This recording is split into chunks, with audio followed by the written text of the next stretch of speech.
Because just the deeds are on the outside, but Allah doesn't just judge the deed. What else does He judge? The intentions behind them. Right? Not just the deed, but the intentions behind them. So you may think you have a pretty good pile of good deeds, and then you take them before Allah and you found out they're worth nothing.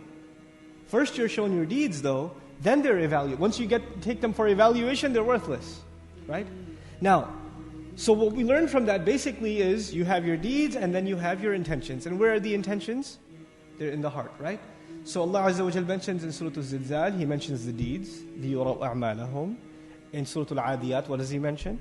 وَحُصِّلَ مَا فِي الصُّدُورِ. Now the deeds and the intentions come together. Now they are ready for evaluation. فَأَمَّا مَنْ خَفَّتْ مَوَازِينُهُ وَأَمَّا مَنْ ثَقُلَتْ مَوَازِينُهُ. What's coming in the next surah, in this surah, Al-Qari'ah, is now they're ready for evaluation because it combines the deeds and the intentions. SubhanAllah, it's a beautiful progression between these three things. Okay? So that's another thing we learn in this phenomenal surah. We know that the Day of Judgment is full of many calamities. And by use of this word, what we're learning is there are going to be a lot of things striking against each other. Now we just made mention of a car accident or a train wreck or an explosion.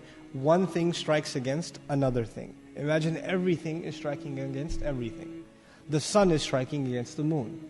The oceans are being rattled. The earth is being rattled. The graves are being rattled. The stars are being rattled. Everything is in motion. Everything's colliding into everything else. This is Al-Qari'ah. This can only be described, one of its very peculiar and powerful descriptions is, it's just a day of great clash and striking against one another. Now, having said that, the Day of Judgment has been described in stages.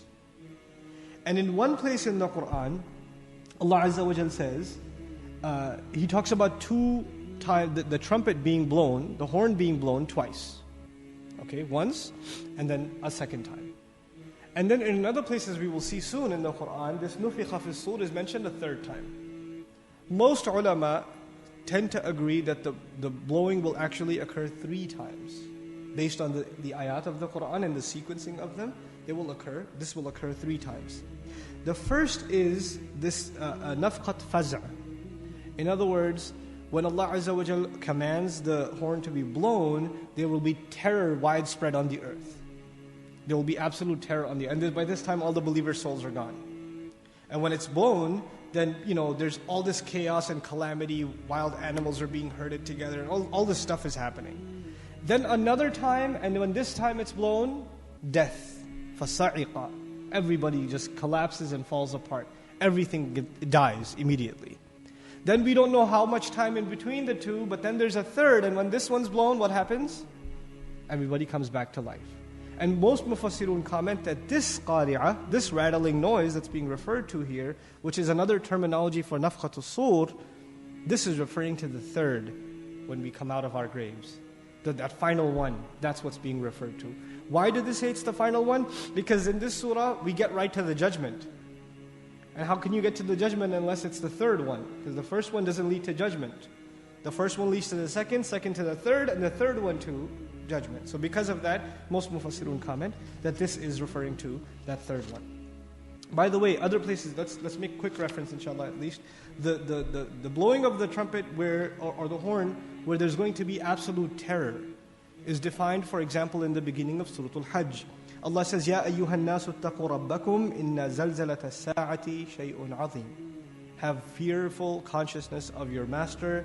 No doubt the earthquake of that day is a huge and enormous thing. يَوْمَ تَرَوْنَهَا تَذْهَلُ كُلُّ مُرْضِعَةٍ عَمَّا أَرْضَعَتْ. The day on which you will see every breastfeeding mother, animal and human being, will drop whatever she used to feed.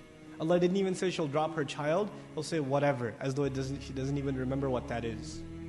وَتَضَعُ كُلُّ ذَاتِ حَمْلٍ حَمْلَهَا. And every carrier, meaning every pregnant animal and human being, will drop whatever they were carrying. They'll just go into labor and deliver immediately out of shock. وَتَرَى النَّاسَ سُكَارَى. And you will see people drunk. وَمَا هُمْ بِسُكَارَى. And they're not drunk at all. You know when somebody's drunk, they're kind of like shaking around, moving around like this. They can't stand straight. The earth will be shaking so much that they can't stand straight. Right? That's what you're going to see them. So this is the first one, where this terror is widespread on the earth. Then we find, in regards to as-sa'iq, we find وَنُفِخَ فِي الصُّورِ فَصَعِقَ مَنْ فِي السَّمَاوَاتِ وَمَنْ فِي الْأَرْضِ إِلَّا مَنْ شَاءَ اللَّهُ. And it will, the sur will be blown into, and everyone in the heavens and the earth will cease to live, except the one who Allah wills, meaning Israfil, according to most Mufassirun, because he'll survive this one and then Allah will give him death and then bring him back to life. ثُمَّ نُفِخَ فِيهِ أُخْرَى. Then it will be blown again. فَإِذَا هُمْ قِيَامٌ يَنْظُرُونَ. Then they will be standing, looking at each other. So that's the second and third one is what's being referred to here. The first one was faz', the terror. And the second and third one have been combined in the other ayah. Okay. وقد أكد هذا التعظيم والتفخيم بقوله بعد وما أدراك ما القارعة وما أدراك ما القارعة. And it said that Allah Azza wa Jalla repeated the word 3 times to let you know how heavy this calamity is. So the 3 times repetition makes it 3 times as heavy and emphatic. The ta'zim to make it grand, at-tafkhim to make it heavier and to make it scarier. And just like that, and additionally, when people come out of their graves, they will be overwhelmed by terror, just like these bugs. That it's an image of chaos when you see all that motion happening at the same time. It's an image of chaos and disturbance. فَتَوَجَّهُ جِهَاتٍ شَتَّى أو توجهوا إلى منازلهم المختلفة سعادة وشقاء.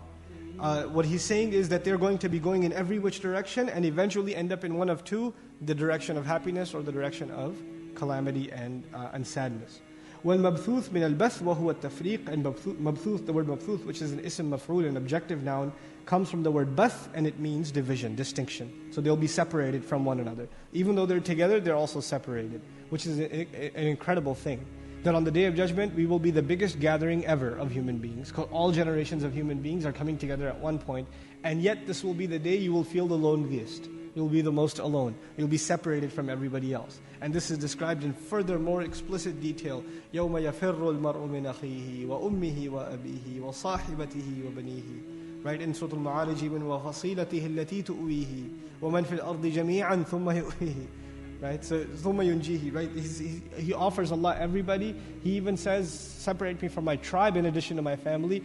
How about this? Why don't you take everyone on earth into hell? Let me go. He'll offer everybody else. Right? وَمَنْ فِي الْأَرْضِ جَمِيعًا ثُمَّ يُنْجِيهِ. Give everybody else up, just let me survive. That's what he's concerned about. So that you become completely individualized on that day. وَتَكُونُ الْجِبَالُ كَالْعِهْنِ الْمَنْفُوشِ. And mountains will become on that day like al-'ihn. Al-'ihn in the Arabic language is wool of different textures.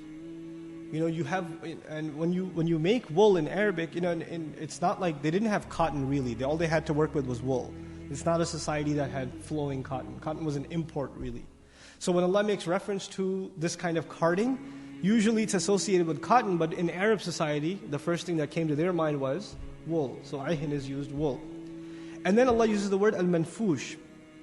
The word nafasha in Arabic is to card and scrape into fine lines. When you card and scrape the wool, it becomes fine fibers, and then they're brought together and intertwined. And al-'ihn is used for wool that is of multiple textures. And when you're carding, you know what happens? These really fine fibers, they start flying up into the air. They become weightless, and there's this, so you have to wear some kind of thing, because you're going to get the dust of it is going to go in your, kind of like sawdust kind of thing. But this happens with wool a lot.